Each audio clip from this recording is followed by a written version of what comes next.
Hello friends, praise the Lord. வேதாகமத்தில் சொல்லப்பட்டிருக்கிற நீ கையிட்டு செய்யும் எல்லா காரியங்களிலும் உன்னை ஆசீர்வதிப்பார் அப்படின்ற வசனம் நம்ம எல்லாருக்குமே ரொம்ப தெரியும்.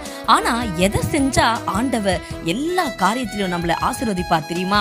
வேதம் சொல்லுகிறது, உன் ஏழை சகோதரனுக்கு கொடாமல் மறுத்து அவன் மேல் வன்கண் வைக்காதபடிக்கும் அவன் உன்னை குறித்து கர்த்தரை நோக்கி அபயமிடாதபடிக்கும் எச்சரிக்கையாயிரு. அப்படி செய்வாயானால் அது உனக்கு பாவமாயிருக்கும். அவனுக்கு தாராளமாய் கொடுப்பாயாக. அவனுக்கு கொடுக்கும் போது உன் இருதயம் விசனப்படாதிருப்பதாக. அது நிமித்தமாக உன் தேவனாகிய கர்த்தர் உன்னுடைய எல்லா கிரியைகளிலும் நீ கையிட்டு செய்யும் எல்லா காரியங்களிலும் உன்னை ஆசீர்வதிப்பார். ஆமாங்க, நமக்கு ஆசைகள் அதிகம் இருக்கு, ஆனா கொடுக்கணும்ன்ற மனசில்ல. வேதம் சொல்லுகிறது போல, உனக்கு நன்மை செய்ய திராணி இருக்கும் பொழுது அதை செய்யத்தக்கவர்களுக்கு செய்யாமல் இராதே. பிறருக்கு உதவுவோம், ஆசீர்வாதத்தை பெற்றுக்கொள்வோம். கர்த்தர் தாமே உங்களை ஆசீர்வதிப்பாராக. ஆமீன்.